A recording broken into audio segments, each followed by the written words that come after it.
Yeah.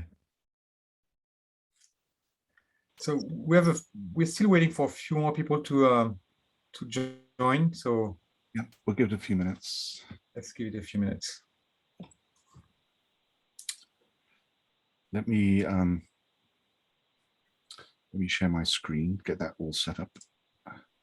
Yeah.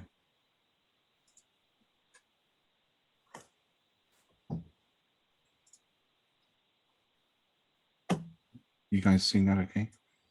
Yeah, looks fine.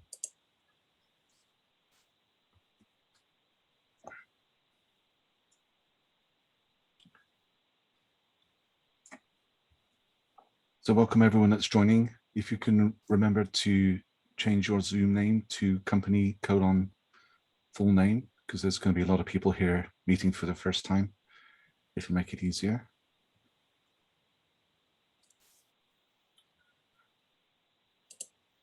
Well, Neil, will we have for the list of attendees that automatically captured by somewhere, right? Zoom will capture it, yeah. Yeah, we don't need to do that. But Lizzie, if you have a moment, you may want to just note down. Recording in progress. Sorry, Neil, what do you want me to note? You may just want to note down the attendees. Oh yeah, will do, of course.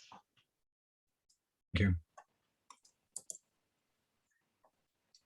So for everybody who just joined, we're still waiting a few more minutes before we start. We have actually a lot of people on this call, so. So a quick question. So the folks who are listing their affiliation as Khronos, are they actually full-time employees of Khronos? They're contractors to Khronos. Yeah, they're part of the. Yeah, sorry. Yeah. I'm assuming you guys are like me and that we don't have any employees and they're all contractors. Correct. Always living in fear of the next performance review, no. Right, I'm sure that's exactly how it is. No, we have a few of the crack Khronos team here. So Tim is our marketing director, and Lizzie runs all our events. Mm-hmm. So yeah, we couldn't survive without them. Yes. Yeah, for Khronos members, they put their company name. I think it's only Neil and myself where we put Khronos/NVIDIA because we are NVIDIA employees, but because we are kind of like yeah. By the way, Pierre, don't let the NVIDIA marketing folks see you. You aren't capitalizing correctly. That's like that's actually a capital offense. I hear Jensen will kill you with a spatula. Capital offense. Good pun. Now. You should be able to. You should be able to tell from that I'm an engineer at heart, and I can't. Yeah, no, I agree. Like I, for the longest time, I refused to write NVIDIA in all caps because I'm like, this is just bullshit. But now I run an org, and they're on my board of directors, and I'm honor bound to capitalize appropriately, and not abbreviate as NV. Yes, don't do that. Yeah.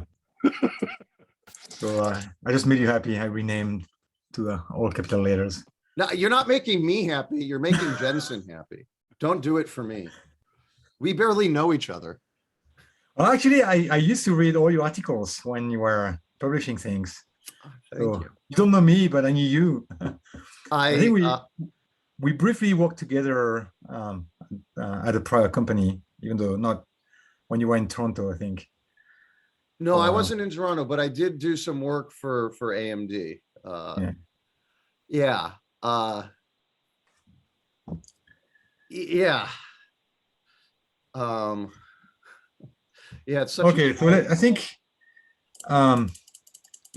we should get started. Otherwise, we're going to run out of time. So first, can we go to the first slide, Neil? So thanks everybody for joining this summit. That's the first time that Khronos is doing this kind of thing. Really, our objective is to have a good informal discussion with a member of the ecosystem that may or may not use the standard that we produce. Could be APIs or compilers or things that we do produce at Khronos, and we already have mechanisms for people to join Khronos and participate, but not everybody do that, and it's and we like to to get feedback from people actually who use things that we do, both at Khronos and for the members companies that actually implement whatever Khronos is producing. So I'm Pierre Boudier. I'm the chair of the Vulkan technical subgroup working on machine learning. And I'm an NVIDIA employee. Like almost all Khronos members are employees from various companies. So we're going to first go into the session logistics. We're going to organize this call. Then Neil will briefly present some of the technologies from Khronos and how they are related to ML acceleration. We try to keep it short. So if you already know about it, it's going to be really short. If you don't know about it, it's going to be a brief introduction, and you probably will want to research more to really understand what Neil is going to present. He's not going to go into full details. Otherwise, you will not have time to speak. Then we'll go over the list of speakers.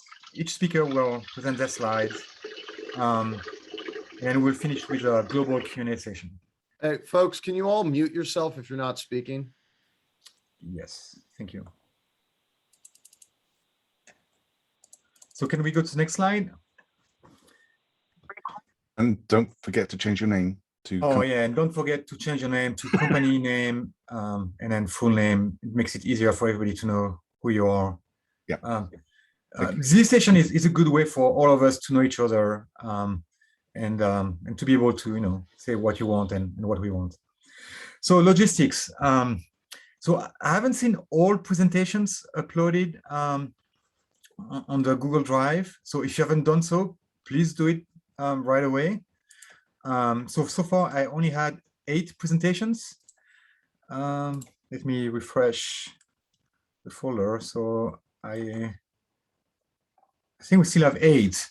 So let me go through the people who I know have uploaded. So we have Leonidas uploaded, Dimitri uploaded, Alejandro uploaded, and David uploaded, Michael or Mikhail uploaded, Sid uploaded, Shrikant uploaded, and Pascal uploaded.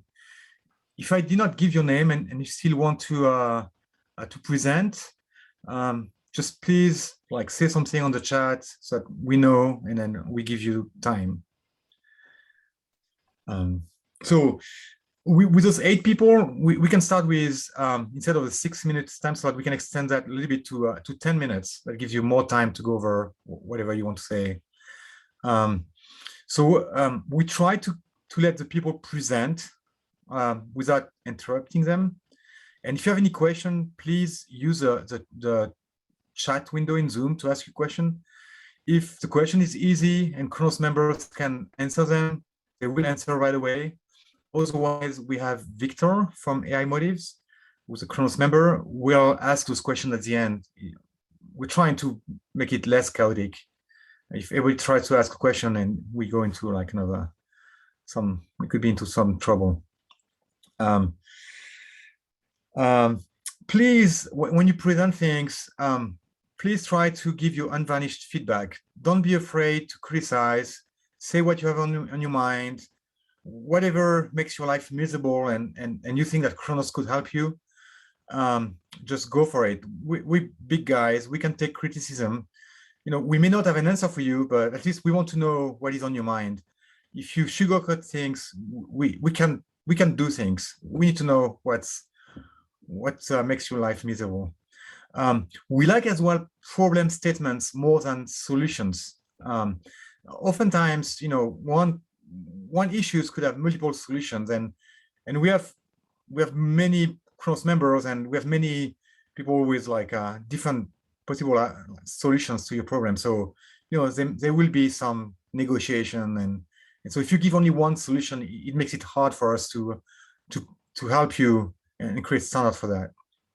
So focus on what you're trying to solve and how that's an issue for you, and we'll try to find solutions for you.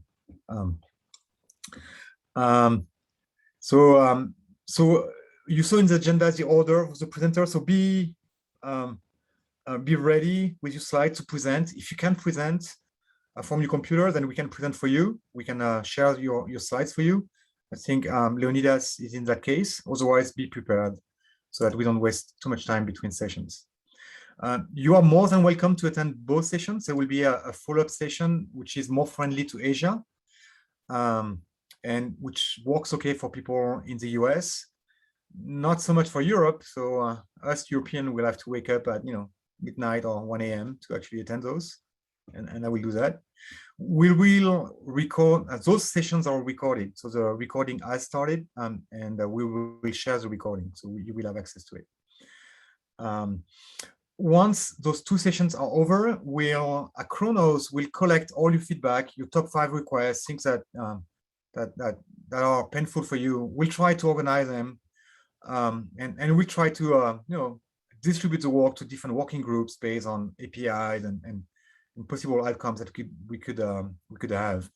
We're not going to tell you right away, oh, we have a solution for everything, but we'll give you a follow-up session where we'll let you know how we organize what you told us and the kind of things we could do without giving too many details, because we typically don't publish anything outside of Khronos until we're ready to publish specifications. We don't pre-announce things in general.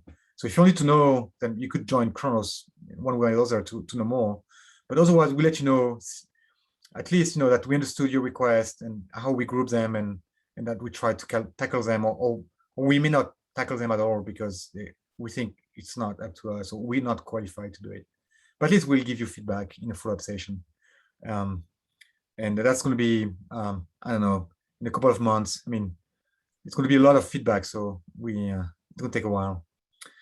So with that being said, Neil, we'll start with the intro to Khronos technologies. So Neil, you have the floor. Sure. Thank you, Pierre. So as Pierre says, this is going to be very short, but we felt we didn't know whether people were familiar with Khronos and some of the APIs or not. So we thought we should at least spend a few minutes level setting everyone. So hey everyone, if you've just joined, I'm Neil Trevitt. My day job is at NVIDIA, but I'm here really as president of the Khronos group.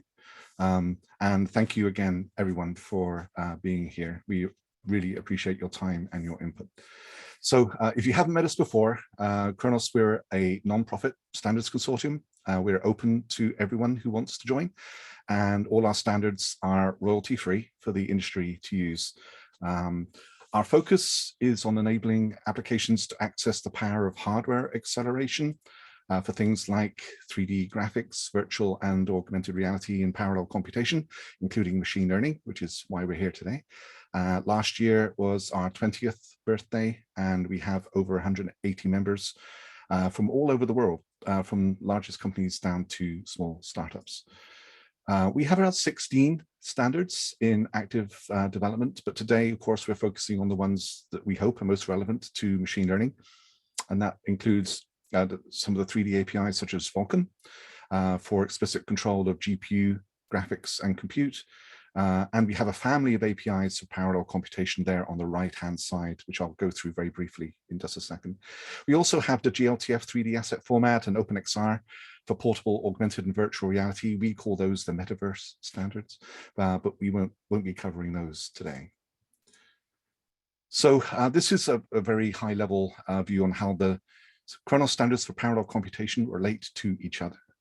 And starting at the bottom, at the lowest level, closest to the hardware, we have Vulkan, which is used for programming GPUs, and we have OpenCL that enables software to use any mix of available heterogeneous processors. And both OpenCL and Vulkan provide parallel acceleration of shader or kernel programs, very often compiled with Khronos's SPIR-V intermediate language. Then on the top row, we have higher level standards, SYCL and OpenVX. Their higher level abstraction gives them increased application portability across diverse processors.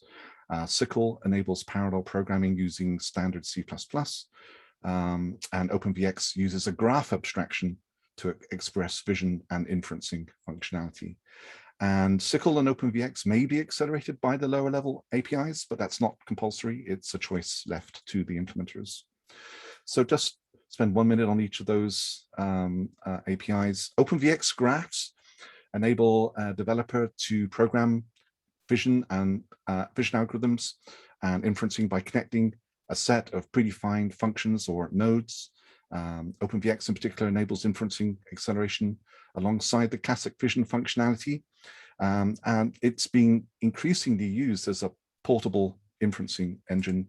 And we're finding a lot of interest in safety critical markets. OpenVX accelerates inferencing by defining nodes to represent neural network layers and a set of tensor and tensor operations to represent classes of neural networks typically used in edge inferencing. OpenVX can import a complete trained network in the Khronos NNEF neural network exchange format, which can be in turn translated from machine learning frameworks using a set of open source tools that Khronos has created. NNEF's unique value is that it provides a stable specification to be directly imported by hardware drivers. SYCL is a C++ language framework, as you said, uses template libraries to dispatch selected parts of a standard C++ application to acceleration processors. And SYCL is proven to enable complex C++ applications and libraries, such as a complete machine learning framework, to be directly compiled and accelerated to performance levels that in many cases outperform hand-tuned code. And offloaded C++ code is sent to the SYCL compiler for the target accelerator processors, often using OpenCL as a backend, but increasingly supporting a wide variety of backends for deployment flexibility. And then the unaccelerated remainder of the C++ code is sent to the standard C++ compiler for the host CPU. SYCL is gaining industry adoption in a number of markets, including embedded and HPC. And for example, the DP++ language, which is a key part of Intel's One API initiative, is an implementation of SYCL. OpenCL is one of the most pervasive cross-vendor low-level open standards for offload acceleration. The OpenCL framework enables OpenCLC and C++ kernels to be distributed in parallel across a wide variety of hardware accelerators, including GPUs, DSPs, custom accelerators, and FPGAs. It's widely used by applications, engines, and libraries, and as a backend target for languages and compilers that need a portable API to reach into hardware acceleration. That includes Khronos' own SYCL and OpenVX, and a number of machine learning compilers such as TVM, Glow, PlatML. Almost all mobile inferencing engines from companies such as ARM, Qualcomm, VeriSilicon, Synopsys, TI, Xiaomi use OpenCL as an acceleration backend in both mobile and embedded markets. So as you saw, many of the machine learning compilers are already using Khronos close to the metal APIs. And these compilers also are taking in graph level optimization, applying graph level optimizations to imported networks and decomposing the network into executable instructions. And then very often they emit Vulkan and OpenCL code, which can be an effective way to portably access acceleration hardware. The widespread cross-platform availability of Vulkan to access GPU acceleration can make it an attractive backend for many, including deploying inferencing into runtime applications such as gaming, for example. All Vulkan implementations ingest SPIR-V, which is Khronos' intermediate language representation that includes heterogeneous parallel processing and graphics operations that can be broken down into instructions for GPUs and other processors. And this makes SPIR-V increasingly an attractive backend compiler target for ingestion into hardware runtimes. And as the trend as GPU and parallel acceleration solutions become more dependent on compiler technology, many are increasingly leveraging SPIR-V's open source compiler ecosystem, which is on this slide. SPIR-V is the only language directly ingested by Vulkan, and it can be imported into a growing number of OpenCL implementations. SPIR-V enables the hardware and compiler communities to innovate independently, as front-end compilers can simply generate SPIR-V to be ingested and executed by a wide range of hardware runtime APIs. So that was it. I hope that was a fast but useful introduction, or maybe a refresher to Khronos open standards being used for machine learning acceleration. Each of the working groups we have mentioned, many here represented on the call, are actively developing extensions to improve machine learning. And as Pierre said, if any of the topics here on this slide deck or in this presentation or other working group information that we can provide sounds interesting to you, please just reach out. We would be delighted to get you more information. But today, again, as Pierre said, we're here to listen to you, not to talk at you. We need to understand your needs and requirements. We can't evolve these APIs effectively unless we have a clear understanding of the problems that you're trying to solve and what's holding you back and what we can do to help. So again, I want to thank you all for being here today. And I hope this session can be the start of an ongoing productive dialogue. Thank you. Thanks, Neil. That was great. Okay, so I'm sharing the presentation from Dr. Leonidas Cosmidis from the Barcelona Supercomputing Center. I don't have much else to say. Leonidas, you have the floor.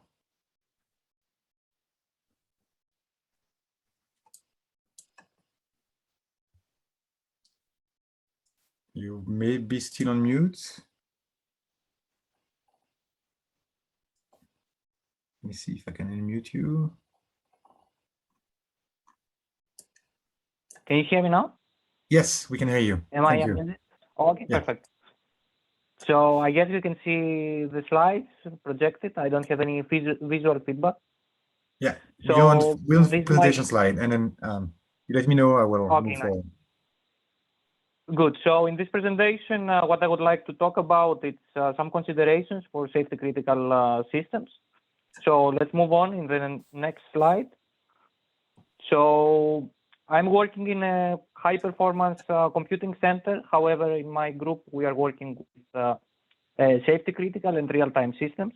So that's the topic I would like to talk about. And specifically for accelerating machine learning and GPU compute code in safety critical systems. So you can see in the first line the open source project that I'm working on. It's called Brook Auto in Brazil. It's an open source language and source compiler implementation that allows high-level certification-friendly GPU and accelerator in general programming. Probably the older of you, especially the ones from NVIDIA, might have heard about Brook. So actually, that was the predecessor of CUDA, and that was a really widely used project at that time that eventually was replaced by CUDA and OpenCL. However, we revived this a couple of years ago because we find that it has some very nice features for safety critical systems. I'm also involved in several projects using this tool from the automotive, avionics, and aerospace market. So we have performed an academic tool qualification assessment for the functional safety standard for automotive, the ISO 26262. We have done in collaboration with Airbus Defence and Space in Madrid in Spain, an avionics case study with an avionics grade GPU and an open GL safety critical 2 driver provided by Core AVI. I'm participating also as an advisor for an ongoing activity for the code certification of GPU code according to the safety standard in avionics, the DO178C. And our goal is for the first time to have this type of code certified by EASA, the European regulator in avionics. And I'm also working closely with the European Space Agency. I have been coordinating the GPU for Space project that we explore whether we can use GPUs in space and how we can get there in the long term. And recently, very soon, we are going to start another activity with ESA, in which we are going to see how we can reuse automotive certification standards and be reused for qualifying space software in ESA. And also recently, I have joined the Vulkan Safety Critical Advisory Panel. So some of the things that I will share today have been shared already with the Vulkan Safety Critical Committee, but it will be nice to reiterate some of them. So now we can move to the next slide. Here I have my wish list. Actually, I don't have any recommendation. I know that are hard to reach. Probably for some of them, we need hardware support. But anyway, I would like to mention what things we care about in safety critical domains. And if we can get some steps towards them, that would be very useful for us, even if we don't manage to achieve all of them. So one of the things that we are mostly interested in safety critical and real-time environments is the computation of worst case execution time, the WCT. And in order to do this, we would like to have fine-grained timing information regarding the code that is executing. So, for example, we would like to have access to GPU performance counters that we know that many times include this information. That is in the API level, like, for example, in the Vulkan Safety Critical. But also we would like to have information that we know that there is available in GPUs from the compute units themselves. So we know that there are special registers in many GPUs that provide some timing information. So it would be nice to have access to them through SPIR-V. So that is the first point. The second one is also related. So again, in real-time systems, we would like to have as much as possible control over the execution. So we would like to be able to know when to start a computation in a given point in time without many overheads. We would like also to be able to control when a task will finish. For example, if we have a long-running job that for some reason takes longer than the budget that we allocated to it, then we should be able to preempt. I know that this is a hard thing to have in GPUs and requires hardware support that I'm not sure whether it's currently there or if it's planning for the next generation. And also we would like to have some control regarding task switching and scheduling in order to apply specific algorithms that will help to meet deadlines. Another thing that we would like to have is to fully exploit the device. So if we have multiple computations to be performed and we have enough resources in the GPU, it will be nice to have them running in parallel, but without creating interference from one to another. So we don't want to hurt the performance of the other. So in order to achieve this, we already have some nice features in some of the Khronos APIs. For example, in the case of OpenCL, we have the CL subdevice option. However, this is only applicable to certain CPU implementations. But we would like to have this capability also in GPUs. Also, it would be very interesting to have complete cache control.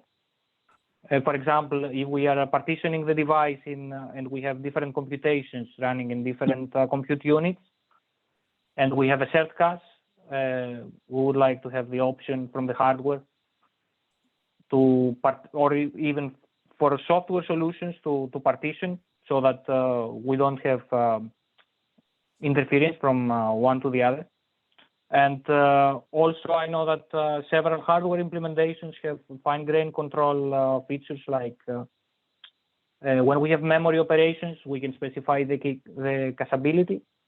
However, this is not exposed in the API level, and that would be very useful to have in order to have finer control over timing.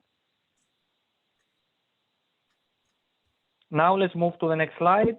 In point 4, it will be very important for us, for programmability reasons, to have high-level abstractions, because it's nice to have low-level APIs like Vulkan, that we have almost full control of the GPU, although we would like more control, as I said in the previous slide. But the problem is that these APIs are like a double-edged sword. So they give us full control, but it's very easy to shoot ourselves in the foot. So we would like also to have a way to use them in a high-level way, and also to have some standard tools that can ensure that we minimize problems. For example, in case of high-level abstractions, SQL is a nice thing to have. However, this is not useful if we don't have access to full documentation and knowing exactly how it works. And for example, those solutions would be nice to be open source or to work in a source-to-source manner, so that we can have full understanding of how they work, and this can help in the certification process. Same thing like unified memory abstractions are very nice. There is programmability a lot, but we should know how it operates. So again, we would like to have access to its implementation, or if it works in a source-to-source manner, we can have full traceability, and anything that we would like to know in order to understand the timing behavior or in order to certify the system, we're going to have the information this way. Regarding tools, we have some very nice tools already produced in the community in Khronos. So we have validation layers that we can use to identify things. Synchronization, the synchronization validation that was recently introduced, it's a very useful tool as well, because we can find problems with low-level operations like synchronization. But we would like to have more tools like this. And one dream of mine, for example, could be if we can have a tool that can help us with performance validation. Because functionally, okay, we can have some code that works functionally and it's portable between devices, but this doesn't mean that the performance is optimal. Many times, for example, I have experienced with an application that we were getting lower performance with Vulkan than with OpenGL standards, which is counterintuitive, and can prevent programming errors that do not produce any functional misbehavior, but can affect negatively the performance. And finally, I think that we would like to have in our document tools that we can prove that they are correct and they pass certain checks from functional safety standards. This is a very expensive thing to have, so we don't want to replicate efforts. So ideally, we would like to reuse existing tools that we already have from Khronos. For example, the SpeedV compiler is an excellent example that we would like to have qualified. And this way we can avoid also fragmentation.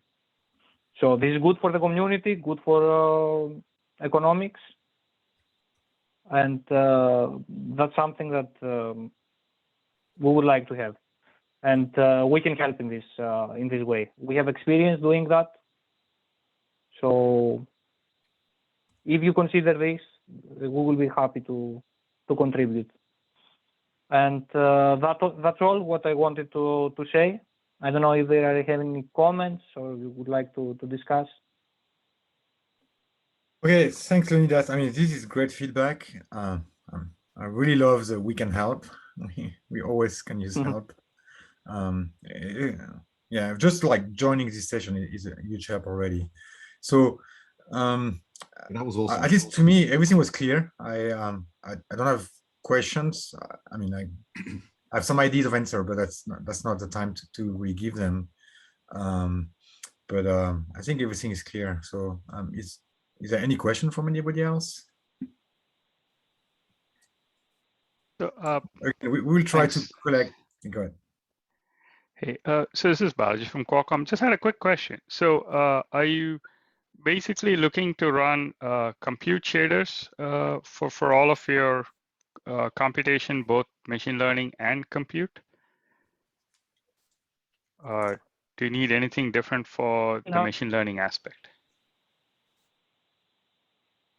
I wouldn't say so. I think with the functionality that we have with compute shaders and or if we go for the OpenVX path, then functionally we have all the things we need. But we need more information in order to certify the systems. Thank you.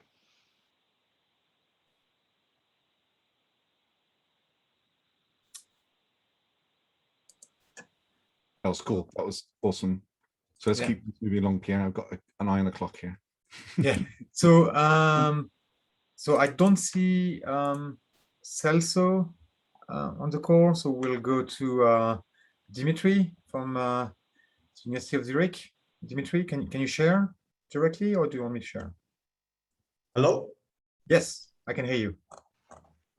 Great. Well, let's go with you sharing, so it's consistent. I can do that.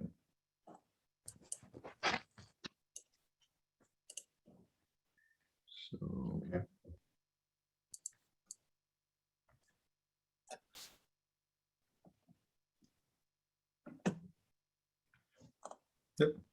you should see it, right? Yeah, my name is Dmitry Tolmachev, and I am currently a PhD student at the University of Zurich, ETH. And well, my previous experience in working with GPU is the development of the fast Fourier transform library, which I am currently like supporting and expanding. And in the future, I plan to do like more stuff in this like science area of fast transformations. So about the library, nowadays it has full coverage of supported systems from the range of like 2 to the power of 32 in complex to complex transformations for fast Fourier transforms. And it does a device-specific kernel tuning for the best single GPU performance. There was a GTC conference where I presented this library, and you can probably find more information about it on the recording. And it's freely available on GitHub. So speaking about the new developments in the area of fast transforms on the GPUs, I have implemented the discrete cosine transforms of types 1 to 4, which are now also available in as a part of VKFFT extension. And this is, as far as I know, the only GPU discrete cosine transform library with optimized performance that can be used for scientific purposes. And currently in development, which is what I'm doing at ETH Zurich, I try to develop a math library for efficient polynomial transforms, namely Jones-Forland polynomials and associated Legendre transforms, which are of big use in science as they can enable fast spherical harmonics transform, which is a big thing in geophysics, in quantum physics, and so on. But this is a more like research topic because there is not many of these compute packages available even on CPUs. So as for issues and recommendations, I just stated 5 things that I encountered during my work on the GPU programming. And the first one is probably the thing that bothers a lot of people who use GPUs, is that shared memory is kind of in the catching role in the Vulkan and OpenCL on NVIDIA GPUs, and that it is limited only to static allocation of 48 kilobytes. So what I wanted to ask is if there is something that can be done, because like modern GPUs have 96 to 164 kilobytes. So 96 is like probably the latest 30th generation of NVIDIA GPUs has 96 kilobytes, and like A100 has 164 kilobytes of shared memory that can be allocated. And Vulkan and OpenCL limit this to 48 kilobytes. And this is a big thing for scientific purposes because, well, the shared memory is where like most of the parallelism is enabled to this communication. So having more of it enables a lot of algorithms to not split to multi-upload schemes and thus save the bandwidth. And like for fast Fourier transforms, which is a bandwidth limited task, it's like a huge performance improvement. So I would like to ask for a dynamic shared memory allocation support in Vulkan and OpenCL. Okay, then another issue that I have is that there is no proper documentation on the global memory management, both on NVIDIA and AMD. So like, for example, I will state one issue that I have currently in my code, and that it experiences a bandwidth drop at distant coalesced memory accesses that is not really documented anywhere. So for example, you want to coalesce memory on the GPUs, that's a common knowledge. But on NVIDIA, you can ask for like 4 32-byte global memory requests, and then they will be grouped into one transaction between the cache and the on-chip memory. So the bandwidth will be preserved, and you actually only target distant 32-byte memory segments in the memory that actually don't need to be consecutive. However, this only is true if the target addresses are separated by less than 8 megabytes approximately. And after that, you actually need to have all 4 32-byte requests coalesce to 128 bytes. And well, I couldn't find this information anywhere.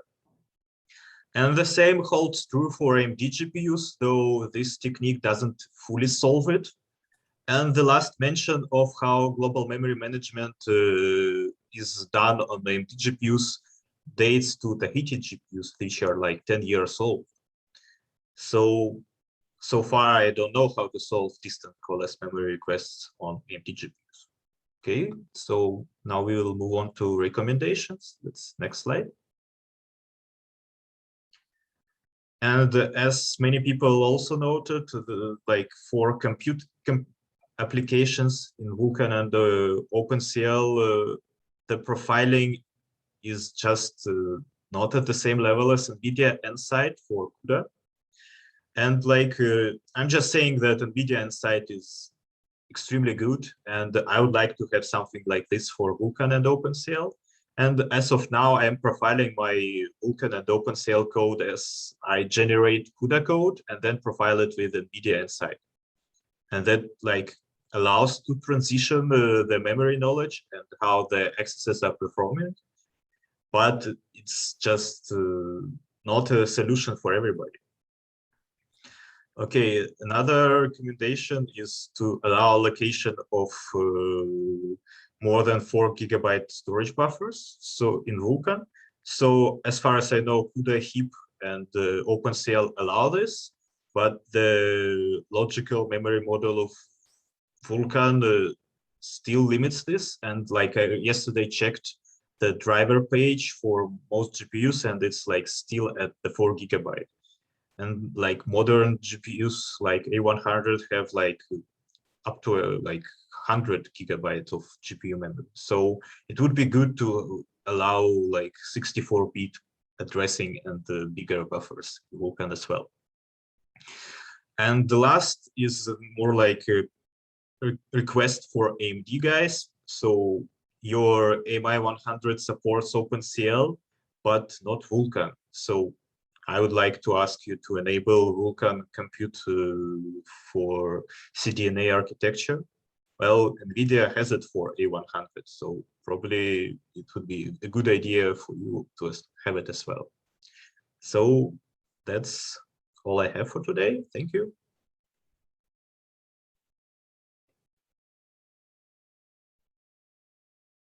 Thank you, Dimitri. That was great. Is there any question for Dimitri?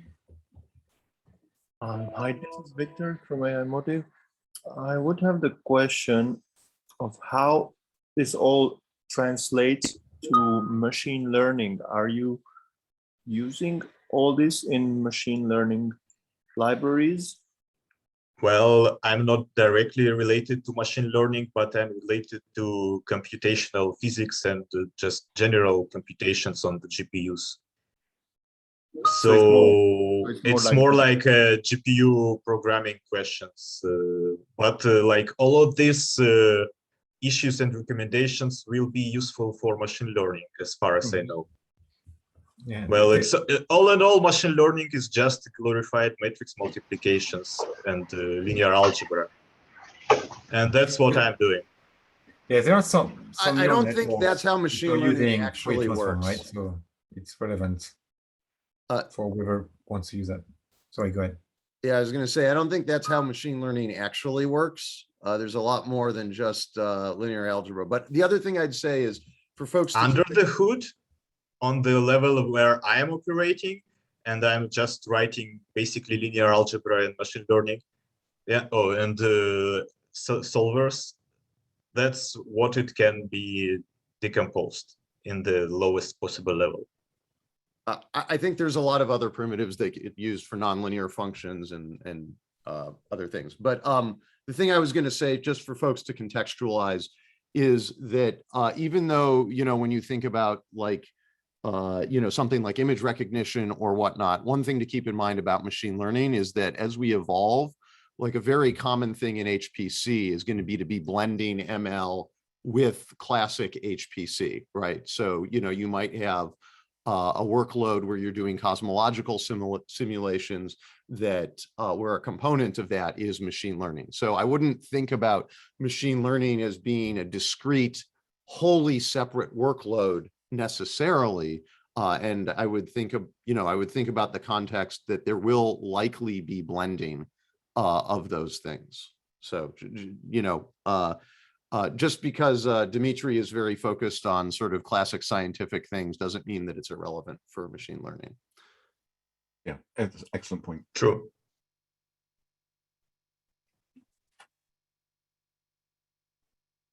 Any other questions?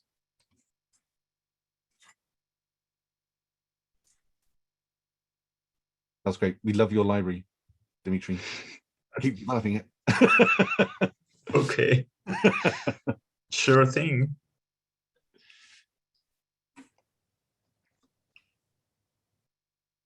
All right. Next up, Pierre, if you're speaking, you're on mute, just so you know. That was me on mute. Sorry. I was saying thank you. I agree. That was great. Great feedback. Great presentation. And the next one is Alejandro for compute. I can share, or you can share, whatever. Oh yeah, if you can share, that probably would be easier. Yep, let's go for it. Awesome. Yeah, well, thank you, Pierre. Yeah, also for coordinating such a great initiative, and everybody for joining. So it was actually great, yeah, to see the WikiFTTT library, as we've had actually a couple of open source interactions and issues with Dimitri. He had some cool suggestions in our projects. That's really good. But yeah, I guess to introduce the project, my name is Alejandro. I am the technical lead for the Compute project. So Compute is now a Linux Foundation LFAI project, which focuses on augmenting and exposing the Vulkan computing capabilities through both high-level Python module. So you can see on the top right what more or less it would look like to perform a very simple computation with the compute framework, but also to be able to create modularized components. Like in this case, they are operations or kernels that create kind of like an abstraction on top of different components of Vulkan, like the descriptor sets and the underlying compute components. So just to give a high-level overview of some of the features and some of the principles, to start with the latter, compute actually came to be after a couple of exploration and discussions with other existing machine learning projects, most of them which are implementing their own heterogeneous backend to abstract Vulkan to enable for cross-vendor and cross-platform computing. So projects like Alibaba's MNN, Tencent's NCNN, TensorFlow, PyTorch, etc. They all are introducing backends which, when observed side by side, have a lot of very interesting similarities. Abstraction on tensor classes, as well as grouping, similar groupings of Vulkan components. So buffers and memory classes together, as well as other pieces through higher level C++ abstractions. And what that then resulted is on basically us coming together and creating what could be a standardized backend. So it provides, as I mentioned, that flexible Python module with C++ SDK for extensions and optimizations. It is also mobile and edge enabled, with blog posts and examples that show how to run, in Android NDK, as well as Raspberry Pi with the Mesa drivers, with that sort of BYOV architecture of bring your own Vulkan, and with a broad set of ML called algorithms. That's the abstraction, operation, and kernel implementation. So we have a VGG7 convolutional neural network example, as well as a couple of other, more complex and more basic machine learning implementations with compute. So that's basically an overview. Now moving to some of the things that we have identified. We've actually looked into our community and asked for some of the potential improvements that could be added as part of the underlying framework of Vulkan. One of the things that came up is, given that a lot of the use cases of compute have been to build backends for higher level machine learning and non-machine learning applications. An example is if you're familiar with the JAX framework. So a contributor built kind of like a VK JAX backend. So backend for JAX using compute for Vulkan. And given that a lot of the optimizations that are used are things like hardware parallel computation, like running multiple concurrent workloads in GPU queues and family queues that actually support concurrent workload running. Questions that often came up is on the support for concurrent workloads. And one thing that would be very helpful is to have more explicit sort of coverage of what are the hardware parallel capabilities of each of these GPUs, given that, for example, to find what are the Ampere GA10X sort of capabilities, it is kind of like on page 42 of a PDF that you find online. So it'd be great if perhaps this can be added to the Vulkan info page. That again is, I think, a contribution from I don't know if it's Sasha or somebody else, but it'd be great if it could be found as easily as that. Just to ask question of, hey, what is the hardware parallel capabilities of this GPU?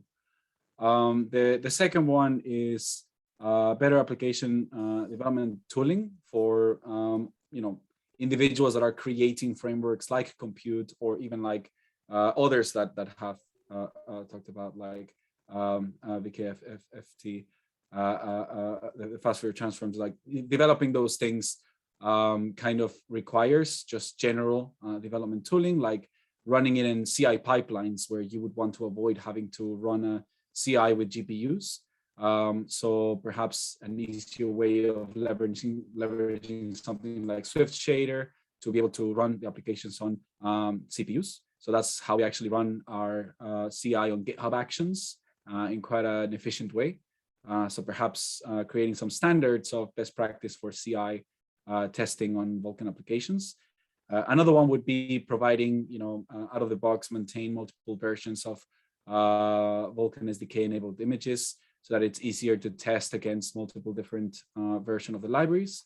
And one of the things that we actually have still as an open issue is if we could actually enable for, if there could be some available, mock testing utilities, whether it is for the Vulkan HPP or for directly the Vulkan C interface, it would be quite useful to have something like that. Although the introduction of Swift Shader, being able to run it in CPUs was at least so far enough. Oh, sorry? Huh? Is there someone asking a question? Oh no, I think just go back to mute. I think you can go on. There was someone who was not. Okay, thank you. And then so the last one is just one that was already mentioned and will be mentioned later. So benchmark tooling that can be leveraged to be able to run optimizations. And just going to the last slide, just to mention a couple more that were brought up by some of the community members. So I think one of them was also back to the build tooling. So an easier way to identify in compile time, like the version of the installed Vulkan SDK. So for example, the CMake file itself, could just contain the actual version of the current library that was installed in the computer. And then that also could extend to some of the further dependencies of the Khronos group, like GLSL. So the GLSlang repo currently doesn't have, the CMake files. So I think there's an open issue for that. But I think the response was like, it's currently not prioritized. So small things just for build tools would be quite useful. And then the final one is a lot of our community members, continuously ask us like, hey, how can we get involved in some of the Vulkan community channels? And there's always kind of like ambiguity of, should we point them to the Slack? There's some deprecated, chat groups like Discord that I think is no longer present. If there are any forums, an easier way to kind of like point them to ways in which they can be involved. But I think some of the slides that were shared in this session, perhaps that's sort of the things that we can share with our community. So that's kind of like some of the things that we had in mind.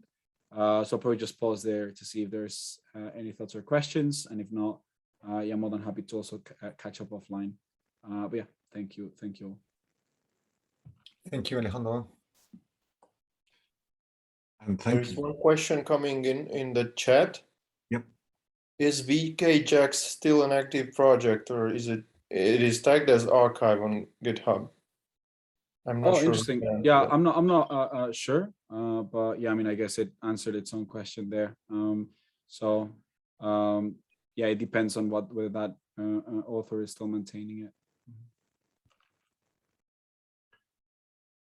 Just wanted to thank you for taking the time to reach out into your community and bringing us the feedback, Alejandro. That's definitely appreciated. And I think something that can come out of this is a better communication channel between Khronos and the compute group there at the Linux Foundation.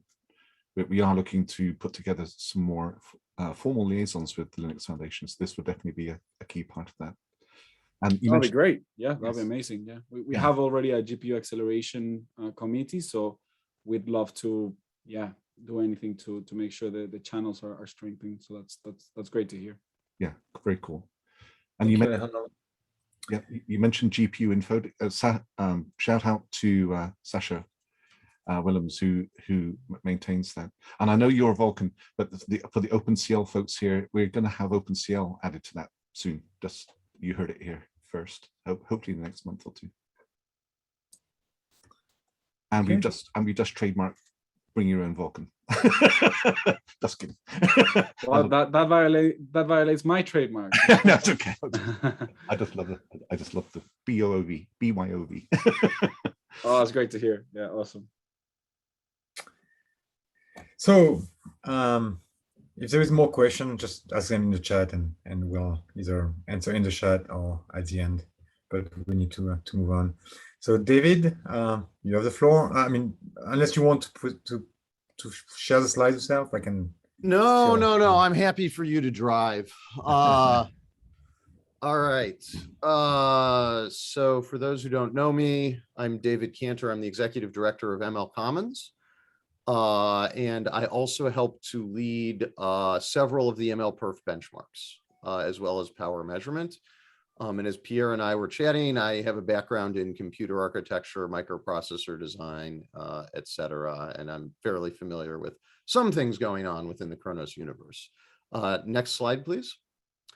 So most of my slides are about my organization, just for folks who don't know.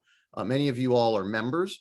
So we're a global organization. We focus on the intersection of engineering and ML. There are a lot of engineering organizations like Khronos, and frankly, they are not specialists in ML. Same for IEEE or benchmark organizations like SPEC or TPC. And there are a lot of ML organizations like the Partnership on AI, and they don't actually do engineering. These are the small and large member companies, as well as some of the researchers and their affiliations. We've got over 100 members, so that's who we are. Next slide. I want to talk about what we do. Our mission is better ML for everyone, and there are 3 pillars to that. Benchmarks such as ML perf, which I have mentioned and you may have heard about. We build large open data sets, and the goal here is that data is like the raw ingredient for machine learning. We want to do the same way that this is a very vision heavy group, so everyone here understands the importance of ImageNet. We want to do ImageNet for other domains. So we have a 30,000 hour labeled speech data set that we are releasing at NeurIPS later this year as an example. A lot of our initial data set efforts do focus around speech by some coincidence. And then we have best practices, which are things that help to reduce friction in machine learning. And then we have a research group which incubates a lot of interesting efforts. We're looking at distributed evaluation for medical applications to deal with sort of privacy and patient records and stuff like that. The one thing I really want to emphasize here, we are very open source friendly. We are actually focused at higher levels of abstraction than most of the discussion here. I know what SPIR-V is. I know about compilers. Generally speaking, we're concerned with things like frameworks like TensorFlow and PyTorch, and from a benchmark perspective. I'll talk about that in a minute. If you can shift to, but again, our goal is making machine learning better for everyone. So I think that's kind of the perspective we come in here with. So I want to talk specifically about the benchmarks because I think there actually might be some intersection in here. These are the benchmarks that we have, right? So this is everything from microwatt level IoT devices up to the world's largest supercomputer. All of these, some of these are focused on training, where they run on accelerators and CPUs. Some of them are focused on inference. Some of them are focused on inference for highly embedded devices, some for Android and iOS, things like that. One of the things I want to caution is one of the things that I heard from a lot of folks in this group is that you all focus on vision. It is very important when you think about machine learning to understand that there is a lot more than just vision, right? There are many other data types that have radically different characteristics. There are network, and those drive very different networks. And so it is very easy to produce something like, for example, Onyx, which cannot express all neural networks. And so that kind of makes it less useful. One of the challenges, I think that's my last slide. Yeah. So I in terms of some of the challenges that we see, we support in our benchmarks, the 2 most popular frameworks as reference models.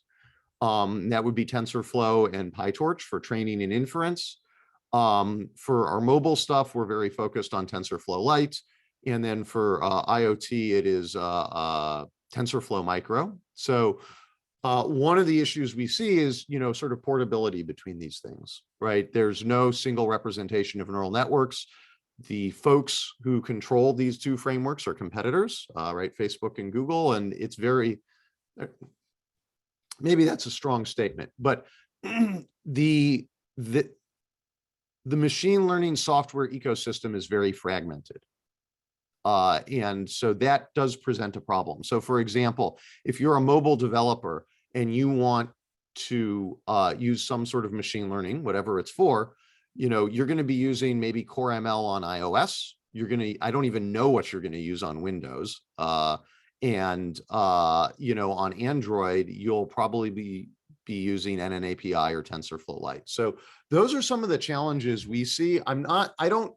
Again, because this group kind of focuses on somewhat lower level things, I'm not, I don't know if I have any pressing problems that I can give you to solve, but certainly I thought the goals of Onyx, that is of having an interchange format between training and inference, were good. I think in many ways they strayed too far and tried to do too many different things there.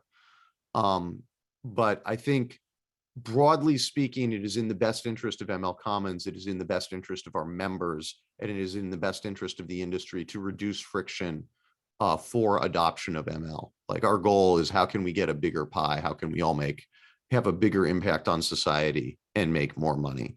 I will probably be speaking and bring in more of a higher level perspective, right? I can talk about some of the things we do in HPC. As I pointed out, our HPC benchmarks are classic, focus on classic scientific problems, but doing ML stuff. So Pierre, okay, so I'm going to shut up now and answer questions, I think. Pierre, so Onyx couldn't do RNNs for a long time. It didn't do control flow.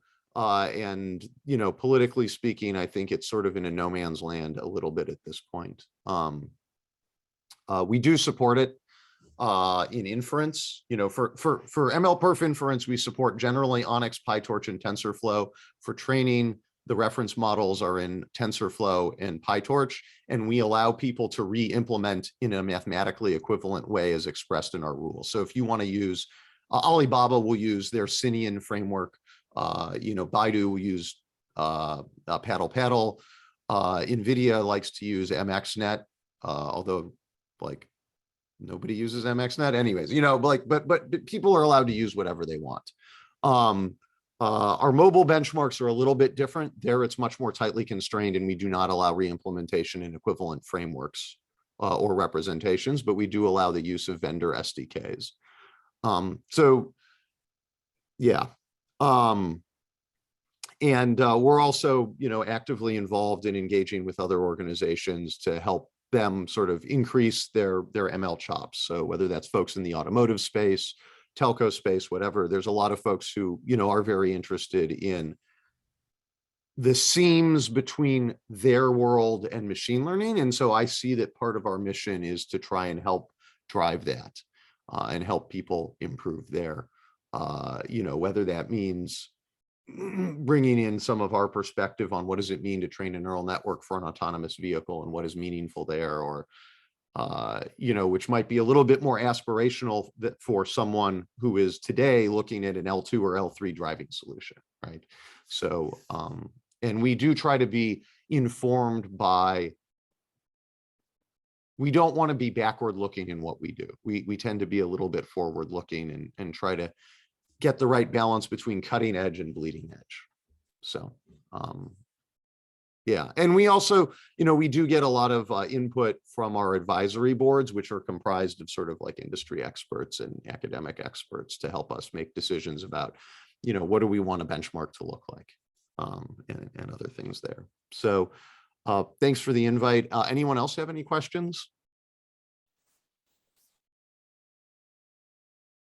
So that was one question, I think this was answered already. Can you give some example construct of NN that is not expressed well in Onyx? Yeah, that was answered, right. So did you, Yeah. Yeah. So, and again, some of my Onyx information may be a little bit out of date, but when we were looking at doing, we had looked at possibly using Onyx as a as sort of the canonical representation for inference networks for our benchmarks. And at the time, it did not support control flow in the network. It did not support RNNs. And so that was kind of a non-starter. And also, the other thing to keep in mind is, right, I hate to say it, but politics matters. And as an organization, and for those who are parents, I love all of my children. The reason why we allow re-implementation in any framework is I think they are all equally valid for solving problems, even though I would be the first to admit that some are more popular than others. As I said, PyTorch and TensorFlow are the two most commonly used ones. MXNet is much less popular, but those are all valid choices. And so, trying to pick, say, Onyx as a specific implementation for all of our inference references would kind of have violated that rule, even if it was technically possible. Yeah, but we welcome your presence here. And maybe we can set up some sort of liaison agreement. Who knows? I don't actually know how those work. I'm sure someone's lawyers do. No, we can talk about that offline, because what you're doing is very complementary to what we do. So yeah, it will be awesome. And actually, no, Onyx is great. But you need different things, right? We had the same thing with LLVM. They have an IR. Why did we invent Sphere? Well, there's good reasons, and we can go into that.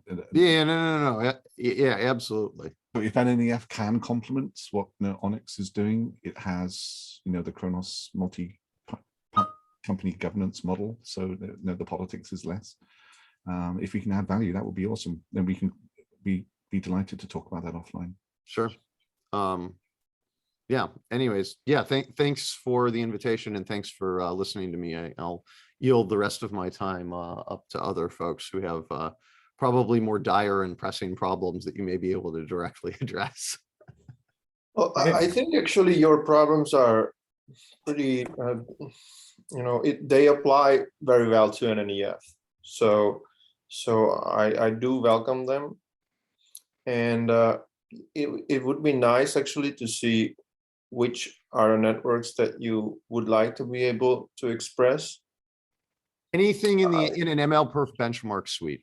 Mm-hmm. Like, so if you cannot express that, so yeah, actually, let me give you a little bit of background. When it comes to training and inference and mobile, all of those networks are selected to be generalizable and extremely relevant.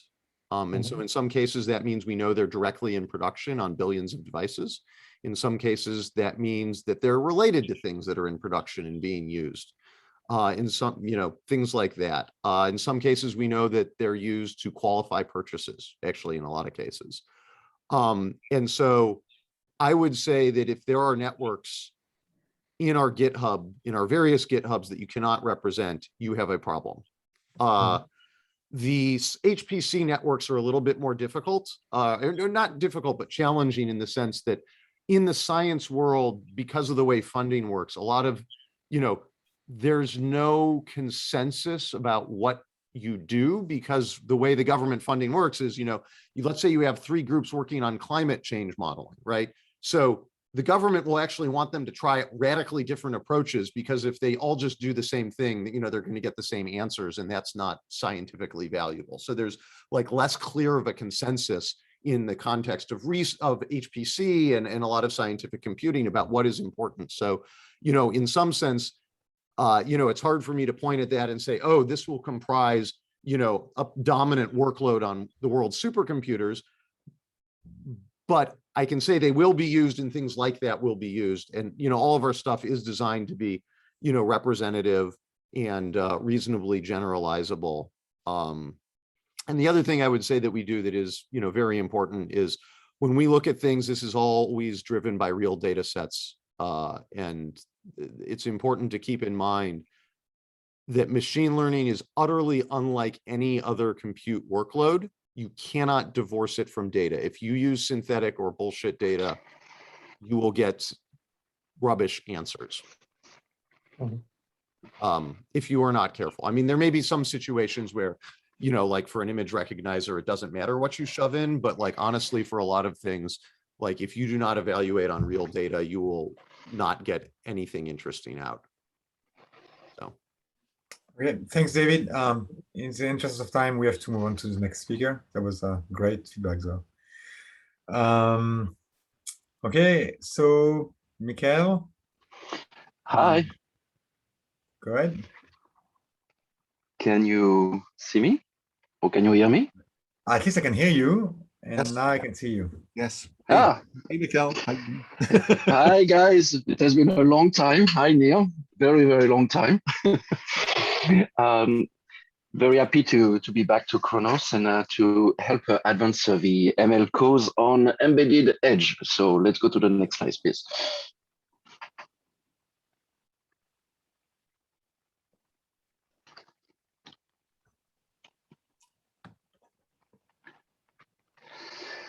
All right, so I am Michael Borges-Sevenier from CIMA AI. We are a young startup, 3 years old.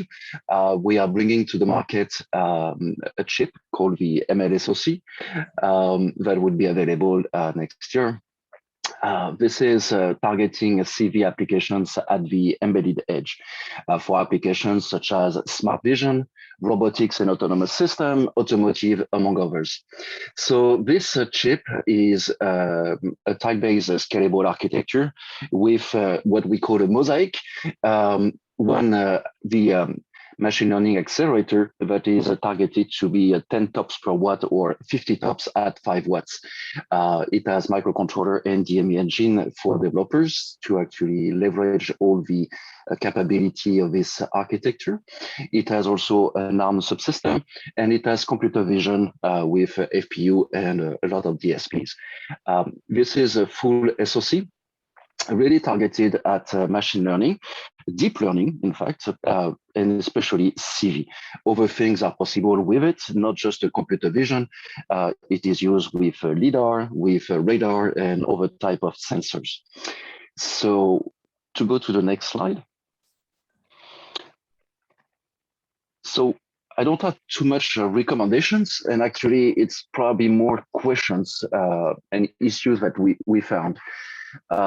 In a typical applications, the applications that we are actually targeting, we have a lot of data source, different kind of data source, not only camera and sensors, but also, interaction with the users, remote interactions with devices that could be pretty far in the field. But when we look at the applications, we have multiple models that needs to run on all these different, I would say, accelerators, whether it's a CPU, a GPU, a neural processing unit, DSPs, FPGA.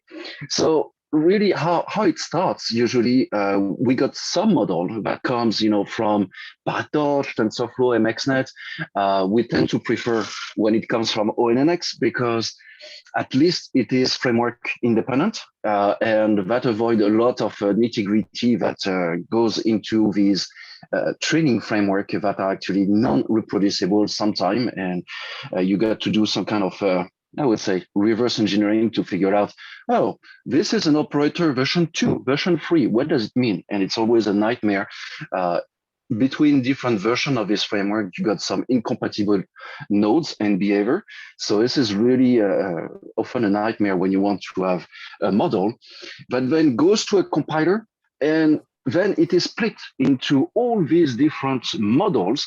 And when I say model, I'm including also pre-processing, that could be computer vision, for example, processing, image processing, the model itself, and then post-processing that could be, I don't know, for example, showing bounding boxes, if you have detected something. But this needs to be coordinated across all these different devices that is on the SoC. I think, in a sense, it is pretty similar to a distributed architecture that you would have on a desktop, where you have multiple GPU, maybe multiple accelerator cards and a host CPU. But here, everything is into one SoC at a very low power. So it needs to be running very efficiently. So in terms of problems that we see in the field is, I would call it reproducible models. Often we don't know actually what the models are. They are made of what? And quite often, actually, these models are, reusing some backbones. They have one or multiple heads. The data type, we might know what it is, but actually it is sometimes not very clear what is the coordination between these different heads. When we convert it to run on low power accelerators, often you will need to do some quantization. You need a data type that is not floating point, that is integer, 8 bits, maybe 4 bits, maybe even lower. What does it imply in terms of validation metrics? What kind of data transformation has been done at the beginning of the model? Do you need to use RGB? Was it YOV, and was it the full spectrum, or was it normalized? Yeah, but if it is normalized, then how do you translate that actually to integer? What kind of errors is acceptable? We simply don't know. And it's often validation metrics that are, I would say at best, try to be good enough numbers. But it's actually, it would be much better if it was actually validated or specified in some format so that it can be reused everywhere. There are also some issues with sometimes hardware-specific optimizations that are done in training, especially training in the cloud, in big GPUs, whether it is quantization, but also some structured pruning, for example, that have no bearing, and in fact, it's completely useless sometimes when you put it on some accelerator, simply because it doesn't align with the memory. So you got actually less performance, and then your model pretty often needs to be retrained in some way, or at least fine-tuned. In terms of framework independent formats, it would be great, and we have examples like ONNX, of course, and NNF, where you got high-level graph of operations, but really, what would be really nice as well is to have much lower level tensor operations and to be extensible for custom operations, because there are lots of custom operations that can be expressed with low level tensor operations. I mentioned a model is split across multiple hardware accelerator, or at least compute units. So how is this really mapping being done? Is it possible to have some kind of low level but hardware independent IR? And I think Spear may be an answer, but indeed there are a lot of other answers these days, from TVM IR to MLIR, etc. It would be great also that in this IR, even if it is at a high level, but it allows extension for target specific IR, and also handle pretty deterministically how the reduced precision is handled. I mentioned quantization, but there are many ways of doing quantization, not simply linear quantization. And that can be, it's always actually hardware specific. In our applications, we have multiple models. We don't have just one model. So all this needs to be coordinated across all these different accelerators. I don't know of any standards that actually specify how these different models can be coordinated or specified so that an application can rely on a set of interfaces to interact with these models. And of course, it needs to be with some safety critical guarantee, because you don't want to be sending someone in the field if your device is crashing or producing some weird event. So I don't have too much, I don't have really recommendations, but I would say these are the problems that we find in the field, and certainly make me lose a lot of hair all the time, because we don't see really interoperability in all that exists today. It's very fragmented, as David said. And it's a real problem, actually, especially when you want to build for embedded for custom hardware that is not a traditional CPU or GPU desktop-like, you know. And I will stop here. Yes, thanks, Michael. That was great. Could you elaborate on low-level tensor operations? Yes, I am talking about tensor operations similar to what you will find in, say, linear algebra. So tensor operations like reshaping tensors, pretty much like you would have in a NumPy type operations. So for us, when we split models and it needs to run, you know, across different hardware, it's very important to be able to understand what is the split between the memory operations and the compute operations. So that comes to also someone mentioned before, to have tools for verification, tools for debugging. Yeah, it's really important. So from the high level where you describe the graph of operations, you know, you got your convolutions, you got your ReLU, you got your sigmoid, and etc., down to I have just some bytes of information that is in memory in a certain way that needs to be sent to a processing element, and that processing element needs to do maybe a matrix multiplication because that's all he knows how to do.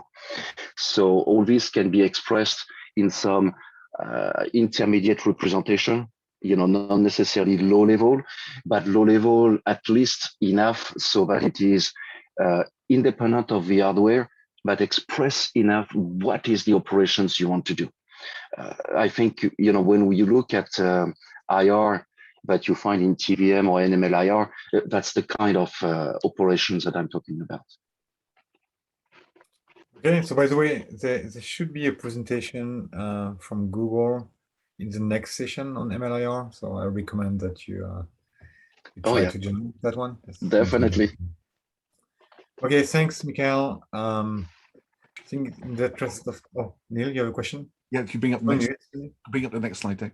For the Khronos folks, if people might not remember, Michael used to be the specification editor for OpenKCam. Hey, Michael, you might be starting that back up again, just so you know. It's a good. Oh yes, finally. Yeah, I'll ping you offline. Yeah, I'll be happy. I am back to definitely using a lot of more advanced camera than when was it? OpenKCam was almost 10 years ago. So very exciting time. I think, like David said, you know, the workload that we see for machine learning are very, very different and unlike anything we have seen before in more traditional computer vision when we did, for example, OpenVX. Still, the graph representation at a high level is a bit similar. But the workloads are very, very, very, very different. And how we massage the data is critical for performance, throughput, and accuracy. And that's really, in the end, you know, what our customers are looking at. Hey, I have my model here. I have my application. Can you run it super fast? How many images per second? And do you give me a lot of detections? Because in computer vision, you know, a lot of detections. But we do also, at low level, a lot of things at low level. Sorry, I meant at computer vision side, especially in smart vision, anything that is related to image enhancement. Yep. You know, like you have in automotive also the needs. So we do a lot of these things, and I would be glad to actually talk more, you know, with all these new things that we can probably bring to the community. Yeah. Sounds good. Thanks, Michael. So we have next Sid from String Quants. Sid, I have your slides up. Can you see me? Not yet. Maybe soon. Yeah. Okay, so can hear you at least. Can we see you? Yeah, we can see you. Great. Thanks. All right, let's start on this. So, okay, thanks for inviting me. I'm the founder of String Quants. We are a recent startup, a couple of years only. And what we have done so far is we have prototyped a lot of our models. And I'll give a brief description of what we have done so far and how can some of this experience rub off with the machine learning community in terms of those who are looking to develop or try to implement similar models in real life markets. So our approach is not generic like a technology developer. We are more specific towards what we want to do. Explain our use case in details in the next couple of slides, right? So in terms of please keep the same slide. Yeah. So in terms of the offerings that we are working on data-driven offerings. So this includes things like algorithmic trading strategies. This includes things like indices. This includes things like ratings, right? We target both traditional market instruments like equities, stocks, bonds, derivatives, or recently we are also targeting cryptos and carbon markets. We have a global scope. Some of our prototypes are into 100 plus countries across the world, right? We have a very data intensive approach, although it's slightly different from traditional approaches to data modeling. We have made our own metrics which seem to work very well with us, although and some of the work is in pipeline to be published in journals, but not all of it has been released. This is one of the challenges in modeling financial data, right? Our pipeline is machine learning, big data, high performance computing. So we use Python. That's our stack, and I have personally had experience of more than 10 years. So all of this has been developed based on that experience into various different roles, which targets research as well as real life implementation in terms of the business side, right? We have an in-house centric approach. So I'll talk about this in the next slide on the problems that we face and why we reach an in-house approach for our development. And the good thing with our research is that we have been able to achieve really high rates of accuracy in our outputs, something which is not seen very often in financial data, which is the reason we are going ahead with the next phase of our launch. All right, over to the next slide. Okay, so what we would like to discuss are the key challenges that we have faced in creating this, in prototyping this pipeline so far, right? Now, this is specific to applications into financial data. So data related to financial markets. And this is, again, more on the business side of things than the research side of things. So you can get a lot of results. You have a lot of research papers going online on the research side of things, but when you try to implement them in real-time markets, you don't get the results that you kind of hoped for, and that leads to a lot of situations which we have already gone through, and that has eventually led us to some of the problems that we would like to highlight on this slide. So first challenge when you are applying machine learning into financial markets is it's extremely domain specific. So this creates a barrier to entry to anybody who's trying to get into this field. And while machine learning has been applied into finance, you don't see that much popularity in terms of successful applications of machine learning into financial markets available openly, right? There's a lot of domain restrictions involved in this. Next, the multi-directional approach aspect of applying machine learning into financial markets. So you don't need to be an expert. You can't do a successful project if you're an expert in one aspect of it. You have to be, you have to have had a relatively good exposure into all different aspects from the technology side, from the financial market side, and the machine learning side to be able to get good results. Next is extremely dynamic. So this is a very this is a bad situation that you land up in when you are doing projects of this sort. You get good results, you start using it, but 6 months later, your results stop working. And then you have to go back to the drawing board and you have to start from the beginning, right? So markets are extremely dynamic and you don't know when your model or your application is going to stop working, right? So this is, again, a huge challenge that we face in real life markets.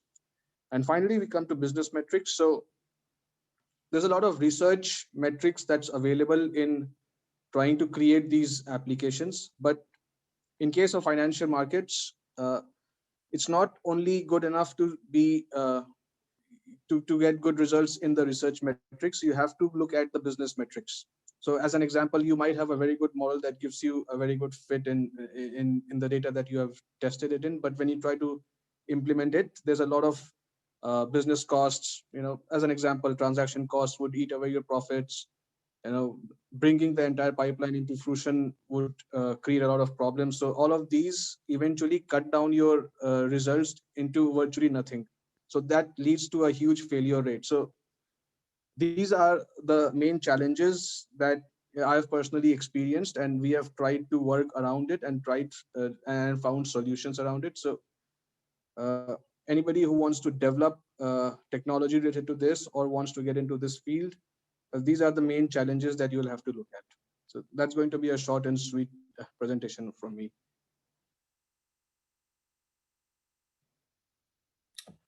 Thank you, Sid. That was really informative. Is there any question for Sid from the group?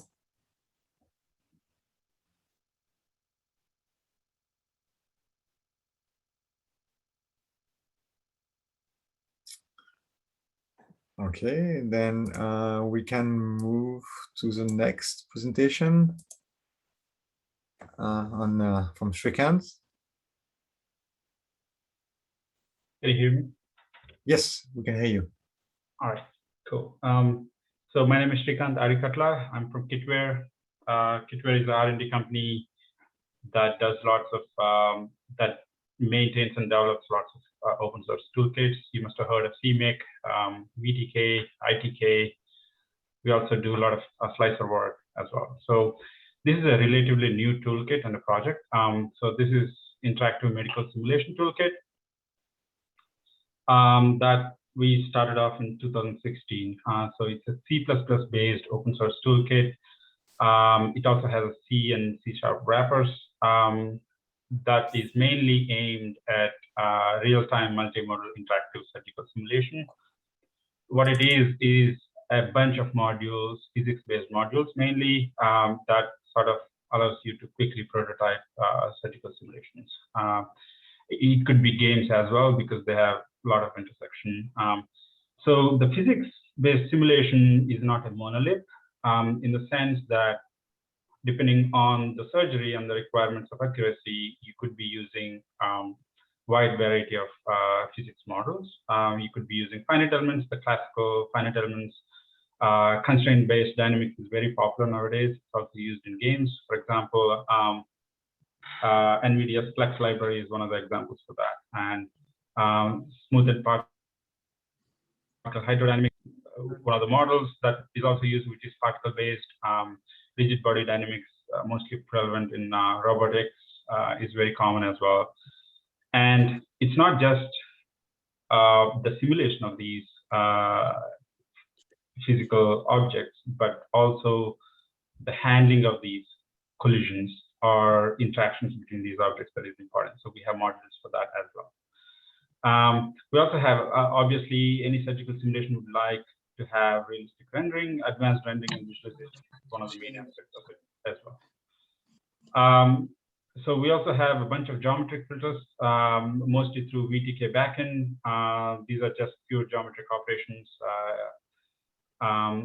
And we do interface with quite a bit of custom hardware to have surgical interfaces. And the backbone behind all of this is the numerical solvers that most of these physics-based simulations use. So as you can see here, like I said, it's not a monolith. So in other words, it's not like a fixed set of operations that you keep repeating. So what you have is, for example, on the far left, you see tool to tissue interaction. You're interacting with 3D tissue with the tool in real time, whereas here, the next one, you're interacting with the 1D suture model, right, which is totally different. The next one is just a membrane. And you could be having blood flow simulations in real time that you could be using. And you have things like cautery that you need to puncture the tissue using energy-based tools. So in other words, it's fairly complex set of physics models that we incorporate in this toolkit. So the next slide. What I have is not a recommendation. It's more like a wish list, because I'm basically a novice practitioner or getting into using OpenCL and such. So as you can imagine, these are real-time simulations, which means human is in the loop, and you need to be able to render physics frames at a certain rate. And as you can imagine, these need to be rendered at a higher frame rate, and you would want to use all the hardware that you want, acceleration that you want. Currently, what we have is purely shared memory parallelization. One of the troubles we have is that because of the level of heterogeneity that you see that I described in the earlier slide of the dynamical models and the contact models, there's no fixed pipeline that you can rely on. So any particular scene, depending on the surgery that you're simulating, can look totally different, and you might have totally different interactions. Certain filters work on particles, certain filters work on elements, which are, it could be hexahedral, tetrahedral, and so on.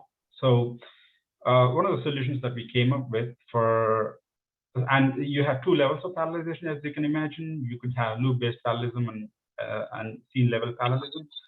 So the solution that we came up with is similar to what most people have done elsewhere, which is task graph, where you have a bunch of nodes and you have a acyclic directed graph that you can configure, that each edge describes the flow of the program or the computation, and each node is a computational block. And so this is a sample here where you could configure the scene explicitly or implicitly using IMSTK modules. And one of the good things about this task graph is that it allows extreme flexibility in terms of configuring the scene, and it would automatically, you will have a thread pool, and the threads would automatically be rationed to these blocks. And you both take care of the loop-based parallelism inside each block and scene-level parallelism that you get from the graph connectivity. And you could do some introspection as well, like I show on the right side figure, where you could just profile each node and sort of also do some Dijkstra algorithm or any of these longest path or shortest path algorithms to sort of see where the bottlenecks are. For example, here highlighted in red is the path that sort of is the bottleneck. And you could, one of the things we want to do next is sort of identify these compute-intensive subgraphs and dispatch them to the GPUs. And I think what would really help us would be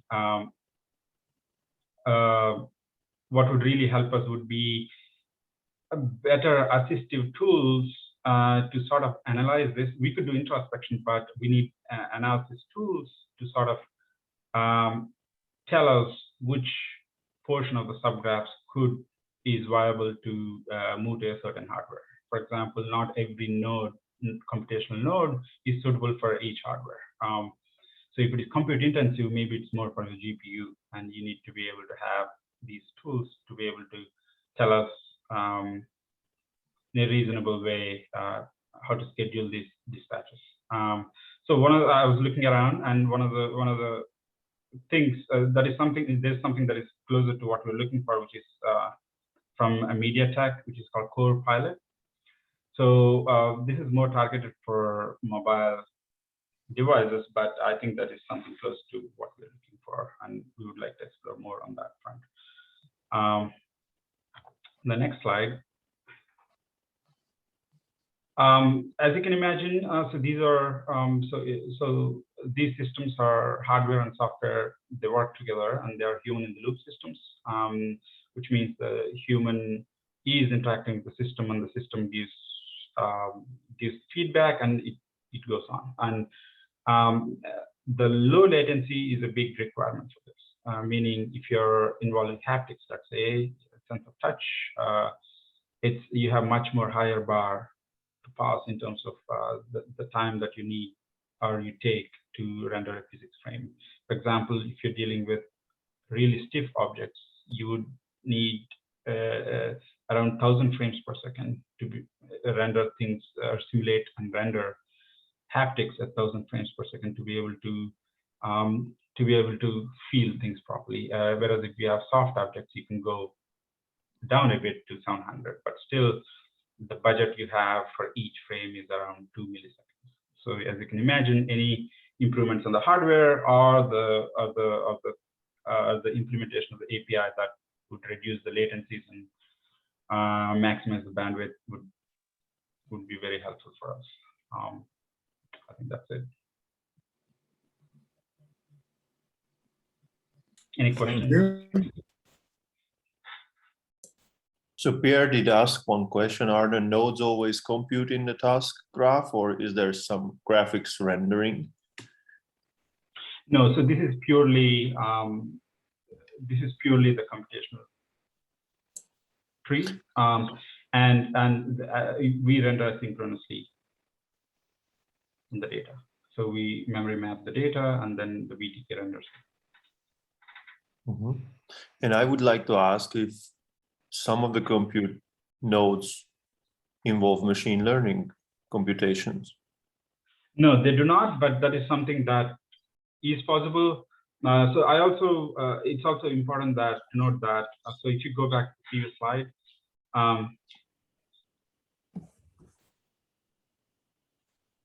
yeah, if you go back to the previous slide, please. Sorry. Yeah, so I also want to note that the connection to the machine learning would be, it's not just replacing some of these blocks with machine learning or learning models. It's also that this IMSTK could be a driver for synthetic data generation. So in other words, this exact pipeline that you see here could be the one generating the training data sets. In other words, what is said here is also valid in the context of machine learning, in the sense that you can generate data faster and experiment in a faster way. So yeah, you could do both. Thank you.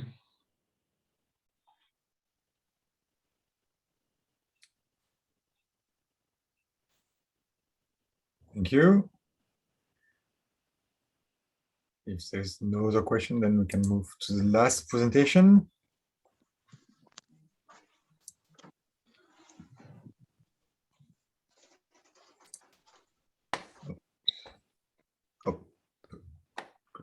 Yes. So I'm Pascal Libuszewski from Imagely. And here at Imagely, we develop an SDK for doing photo editing, video editing, or design editing that you can then bring to a variety of apps and ship it to different target devices. So this also incorporates AI and machine learning.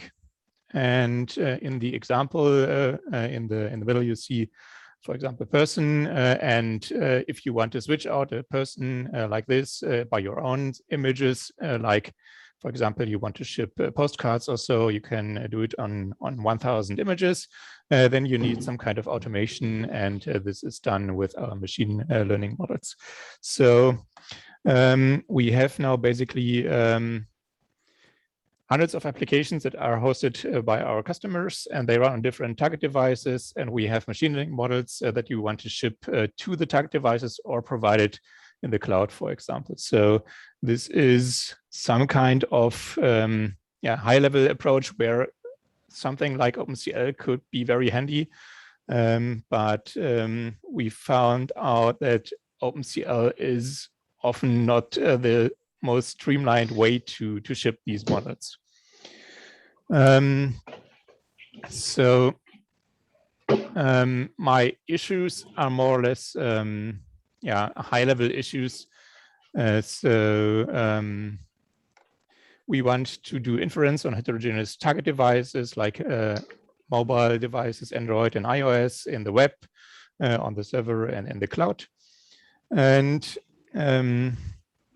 yeah, to bring this to all this kind of devices, we end up taking the vendor approaches, like taking CoreML or taking CUDA approaches, and not the OpenCL approaches. So this is some kind of a sad thing. So at the university, I worked on OpenCL and implemented all this on myself. And so there's someone not on mute.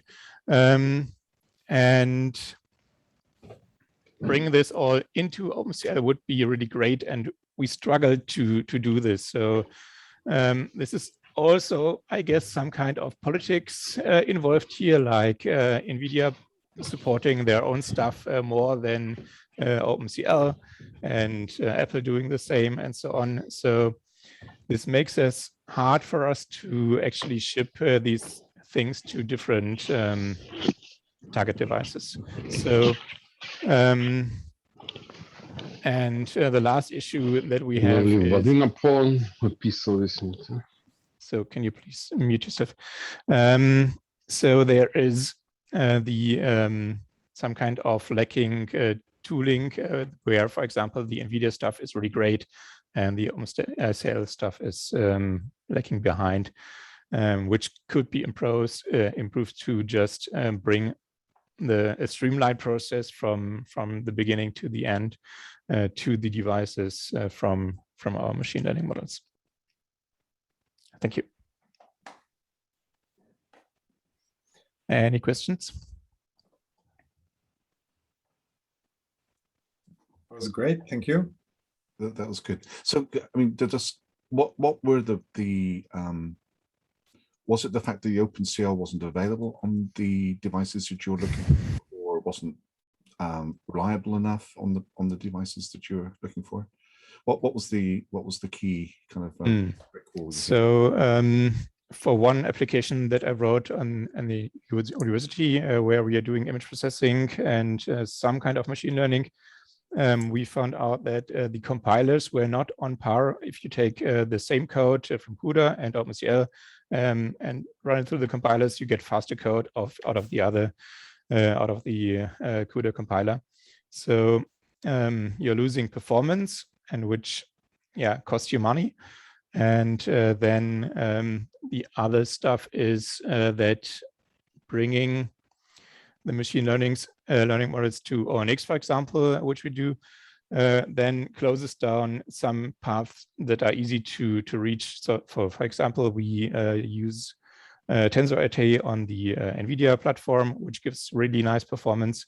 And this is just the easiest way then to bring it to production, I guess. Mm-hmm. Yeah. I mean, I can say we don't deliberately throttle OpenCL, but there may be differences in the different compiler paths.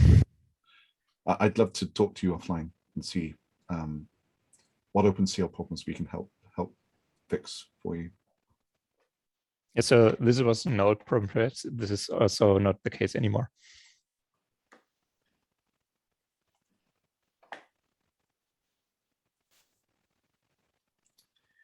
Okay, so this was the last presentation. I want to make sure that nobody else joined us last minute and wanted to present something.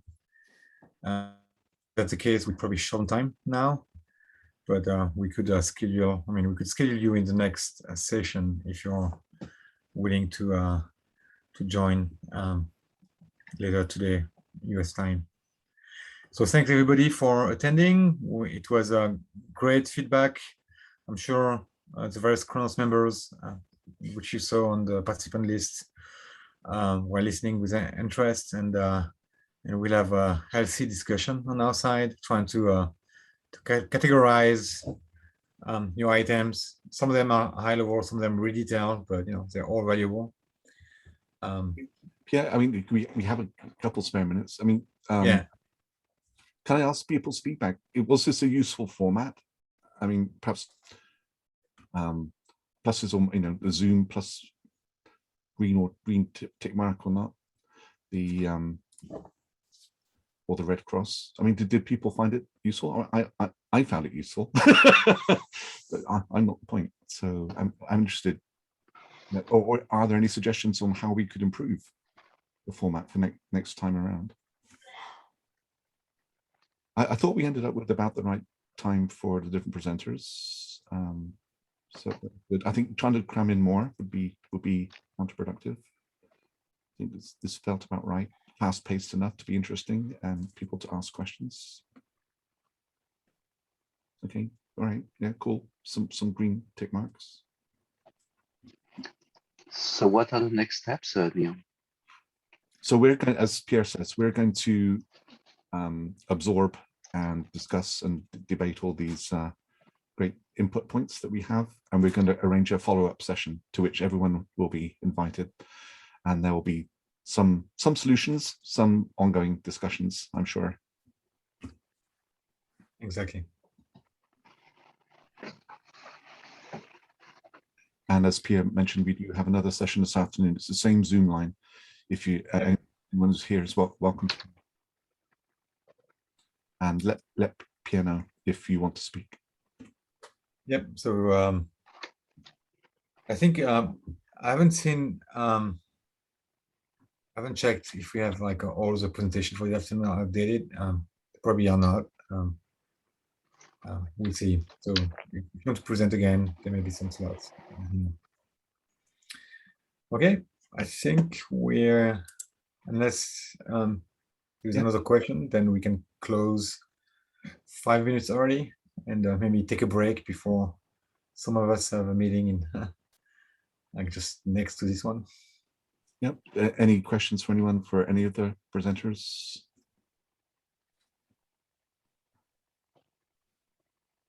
Cool. Then we're done. Yeah. And thank you, Pierre. Thank you. Okay. Thanks, everybody.